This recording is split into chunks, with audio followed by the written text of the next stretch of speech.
আসসালামু আলাইকুম। Lead generation ট্রিক্সের ধারাবাহিক ক্লাসের আজ 10ম পর্ব। তো আজকে আমরা নতুন একটা এক্সটেনশন নিয়ে আলোচনা করব, যে এক্সটেনশনটা লিড জেনারেশন কাজের জন্য অনেক উপকারী।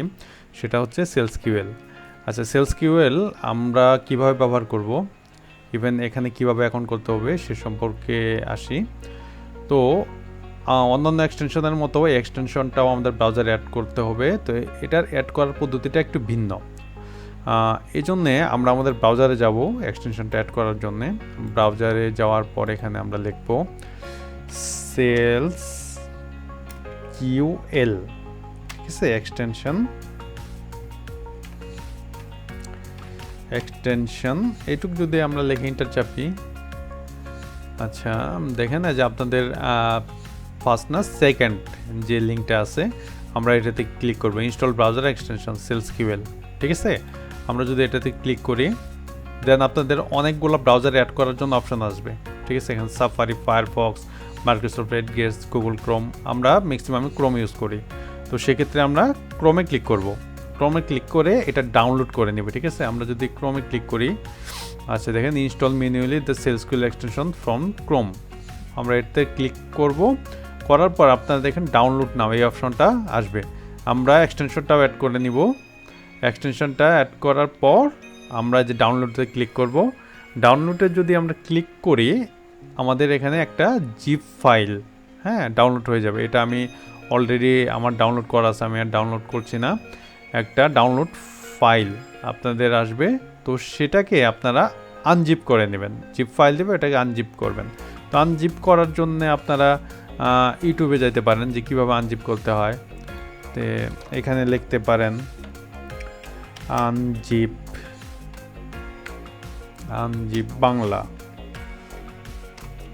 এইটুক যদি লেখেন তাহলে আনজিপ করার জন্য কি কি করতে হয় আসলে সমস্ত ভিডিও আপনাদের এখানে চলে আসবে। একটা ভিডিও দেখে নেবেন, দেখে নেওয়ার পর এটা আপনাদের ব্রাউজারে কিভাবে অ্যাড করবেন আপনারা দেখেন। আপনাদের আনজিপ করার পর যে ফাইলটা হবে সেটা কীরকম হবে আমি যদি একটু দেখাই, এক মিনিট।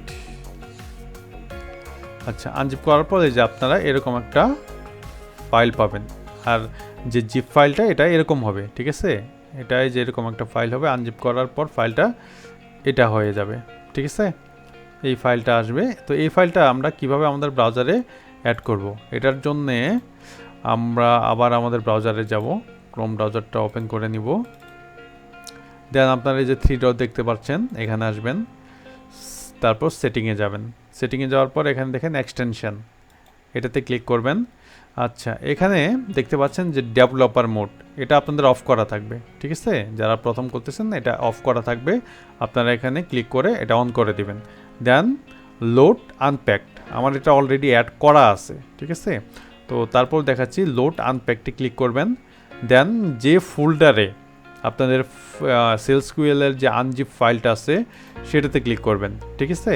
ওই ফোল্ডারটা ক্লিক করে আপনারা এই যে এরকম Salesql ব্রাউজার এক্সটেনশন ওখানে থাকবে, এটাতে যদি আপনারা ক্লিক করে সিলেক্ট ফোল্ডার দেন দেখবেন ওটা অ্যাড হয়ে যাবে, ঠিক আছে। অ্যাড হওয়ার পর এটা থাকবে এইভাবে, এই যে এই বারটা এটা এইদিকে থাকবে, হোয়াইট করা থাকবে। তো আপনারা এখানে ক্লিক করে দেবেন, ঠিক আছে।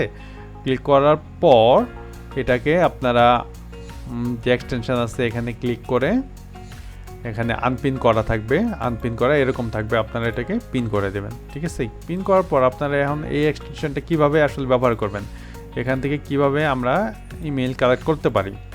তো সেজন্যে আমরা আমাদের লিঙ্কডইনে যাই। আচ্ছা, লিঙ্কডইনে গিয়ে কোনো একটা পার্সনের আমরা মেল কালেক্ট করব। তো এই জন্য আমরা এখানে এমনি একজন পার্সনকে নিয়ে আসি, কোনো একটা সিওকে নিয়ে আসি, সিও লেভেলের কোনো পার্সনের নাম আমরা নেই, ইমেল আমরা নেই এখান থেকে। ধরেন আমরা এই পার্সনটাকে নিচ্ছি, যেহেতু আমার একবার ভিউ করা ছিল এটা, এখান থেকে আমি ডাটা কালেক্ট করছি একবার। তো এরপর দেখেন ওনার ইমেলটা কালেক্ট আমরা Salesql থেকে যেহেতু করবো, অ্যাপোলোকে আমরা স্ক্রিপ্ট করছি, আমাদের কেন্দ্র সেও আমাদের ইমেল নিয়ে আসছে, তো তাকে আমরা স্কিপ করলাম, আমরা Salesql যাবো, এই যে Salesql, ঠিক আছে। আমরা যদি এখানে ক্লিক করি দেন দেখেন উনি এই যে এরকম প্লাস চিহ্ন আসবে, যেহেতু আমি এখান থেকে লিড অলরেডি কালেক্ট করছি তো এই জন্য আমার এখানে ইমেলগুলো সরাসরি শো করছে। তো আপনাদের যেরকম প্লাস চিহ্ন আসবে, ঠিক আছে, যে পার্সনটাকে আপনারা চান ওই পার্সনের নামের সাথে মিল রেখে আপনারা এই প্লাসে যদি ক্লিক করেন দেখবেন যে ইমেলটা ওপেন হয়ে যাবে। তো আমি এটা একবার কালেক্ট করছি, এই জন্যে এটা দেখাচ্ছে। তো ওনারা দেখেন কতগুলো ইমেল দিচ্ছে, 4টা। আমরা যদি অন্য অন্য এক্সটেনশন ইউজ করি সেক্ষেত্রে শুধুমাত্র একটা করে মেল পাই, ঠিক আছে। উনি এই Salesql পার্সোনাল মেল দিছে, এখানে ওয়ার্ক, ঠিক আছে, 2টা ওয়ার্ক মেল দিছে, 2টা পার্সোনাল মেল দিছে। কারণ সবসময় যে এটা পাবেন তা না, মাঝে মাঝে একটাও পাবেন, মাঝে মাঝে পাবেন না, ঠিক আছে। তো এটা আমরা ম্যাক্সিমাম ইউজ করতে পারি, ঠিক আছে। এটা আমাদের 50টা করেই দিবে, ক্রেডিট দিবে পার মান্থ। তো এই এক্সটেনশনটা আমাদের পার্সোনাল ইমেল কালেক্টের জন্য বেস্ট একটা এক্সটেনশন, ঠিক আছে। আশা করছি যে আপনারা বুঝতে পারছেন যে এক্সটেনশনটা কিভাবে আপনারা অ্যাড করবেন এবং কিভাবে এটা ব্যবহার করবেন। তো ভালো থাকবেন, আসসালামু আলাইকুম।